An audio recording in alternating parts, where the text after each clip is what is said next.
Assalamualaikum warahmatullahi wabarakatuh. Perkenalkan, nama saya Dika Dwi Darwitayanto, NIM 19220020 dari Program Studi Informatika Universitas Respati Yogyakarta. Pada kesempatan kali ini, saya akan menjelaskan tentang teknik kriptografi, di mana itu adalah salah satu modul dari mata kuliah Digital Forensik. Baik, langsung saja. Pertama-tama, saya akan menjelaskan apa itu kriptografi klasik. Kriptografi klasik atau kriptografi kuno ialah teknik kriptografi yang berbasis pada karakter, baik karakter tulisan maupun karakter pesan yang disampaikan. Kriptografi klasik termasuk ke dalam kriptografi kunci simetris, yaitu di mana proses enkripsi dan deskripsi menggunakan kunci yang sama.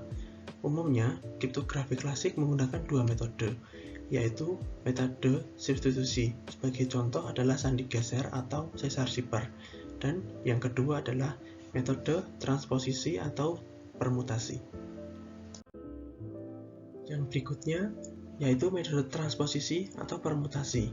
Pada teknik transposisi, plaintext tetap sama, tetapi urutannya diubah. Dengan kata lain, algoritma ini melakukan transpose terhadap rangkaian karakter di dalam teks. Nama lain untuk metode ini adalah permutasi, karena transpose setiap karakter di dalam teks sama dengan mempermutasikan karakter-karakter tersebut. Teknik ini menggunakan permutasi karakter, yang mana dengan menggunakan teknik ini, pesan asli tidak dapat terbaca kecuali oleh orang yang memiliki kunci untuk mengembalikan pesan tersebut ke bentuk semula. Dengan kata lain, algoritma ini melakukan transpose terhadap rangkaian huruf di dalam plaintext. Sebagai contoh, saya akan melakukan proses enkripsi dan dekripsi menggunakan kode transposisi. Dengan membagi plaintext ke dalam 6 blok, lalu kekurangan karakter diisi dengan karakter yang sudah disepakati.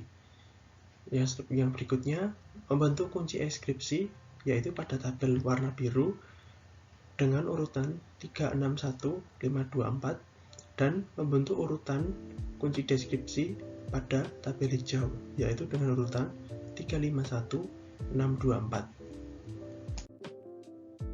Sebagai contoh, di sini saya menggunakan plaintext kuliah informatika, lalu mengisi baris yang kosong dengan huruf Y. Yang berikutnya, membagi menjadi 6 blok, yaitu menjadi karakter KULIAH, yang berikutnya INFORM, dan yang berikutnya ada ATIKAY. Lalu dari bentuk tersebut kita mengubah urutan menjadi urutan 361, 524 untuk proses enkripsi, maka akan didapat hasil berupa ciphertext berikut ini.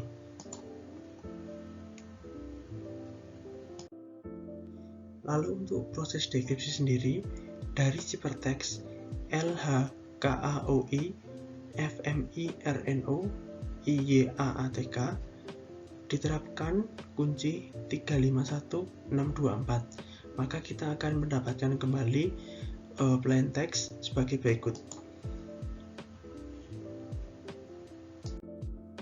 Yang selanjutnya, saya akan menjelaskan tentang teknik permutasi lain.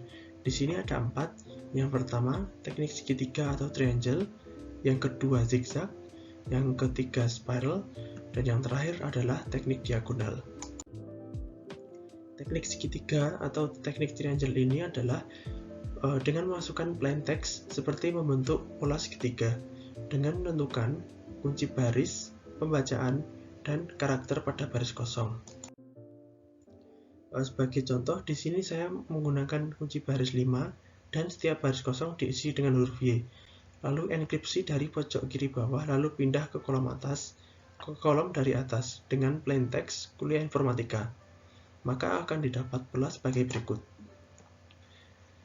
Yang berikutnya untuk proses enkripsi sendiri dimulai dari pojok kiri bawah, lalu ke atas, lalu ke bawah, lalu ke atas lagi, lalu ke bawah, lalu ke atas, pindah kolom keempat, setelah itu ke bawah, lalu pindah kolom kelima, lalu ke bawah lagi, kolom ke-6, ke bawah lagi, kolom ke-7, ke bawah lagi, kolom 8, lalu ke bawah, dan yang terakhir kolom 9. Maka akan didapat ciphertext sebagai berikut. Yang selanjutnya ada metode zigzag, di mana pemasukan plaintext seperti membentuk pola zigzag dengan menentukan kunci baris, pembacaan, dan karakter pada baris yang kosong. Sebagai contoh, di sini saya akan menggunakan kunci baris yaitu 4, dan tiap baris kosong diisi dengan huruf Y, dan untuk proses enkripsi dimulai pembacaan dari baris pertama, maka akan didapat pola sebagai berikut. Dengan metode zigzag ini kita menyusun plaintext sedemikian rupa sehingga membentuk pola zigzag. Lalu untuk pembacaannya yaitu dimulai dari baris pertama, yaitu ini kita akan memperoleh karakter IOK, lalu baris kedua yaitu LAFRIA, lalu baris ketiga yaitu OHNMTY, dan yang terakhir baris keempat yaitu KIAY.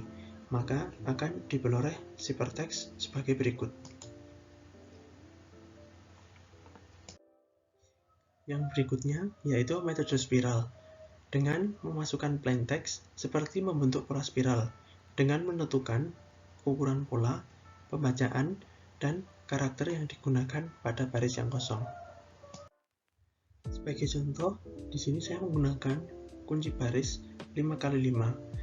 Yang berikutnya, tiap baris kosong diisi dengan karakter Y, dan proses enkripsi dari kolom 1 ke bawah. Maka akan didapat pola sebagai berikut. Kenapa dinamakan metode spiral? Karena waktu kita memasukkan plaintext, kita memasukkan ke dalam pola seperti bentuk spiral, yaitu sebagai berikut.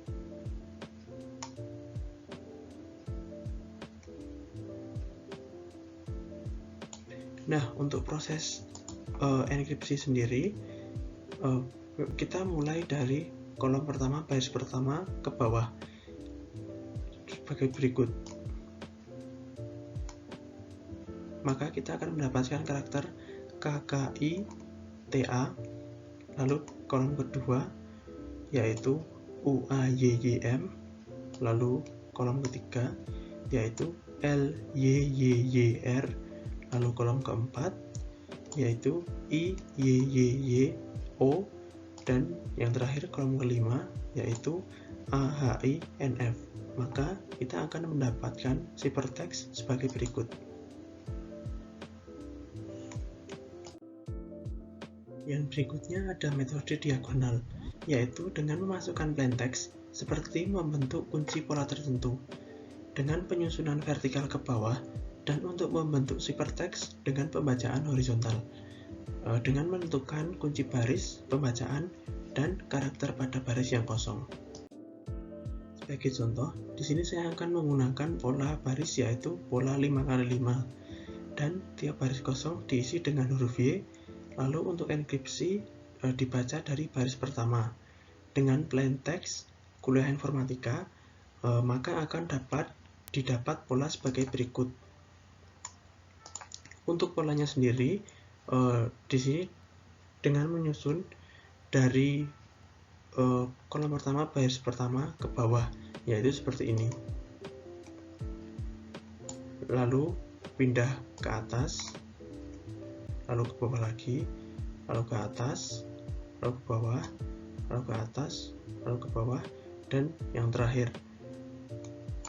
Nah, untuk penyusunan ciphertextnya sendiri dilakukan dengan pembacaan horizontal, maka akan didapat huruf KHRKY yang kedua, UIMAY yang ketiga, LNAYY yang keempat, IFTYY, dan yang terakhir ada AOIYY. Maka akan didapat ciphertext sebagai berikut. Baik, demikian pemaparan materi teknik permutasi pada kriptografi dari saya. Jika ada kata yang kurang berkenan dan salah dalam penyampaian saya mohon maaf. Assalamualaikum warahmatullahi wabarakatuh. Sampai jumpa di video berikutnya. Bye.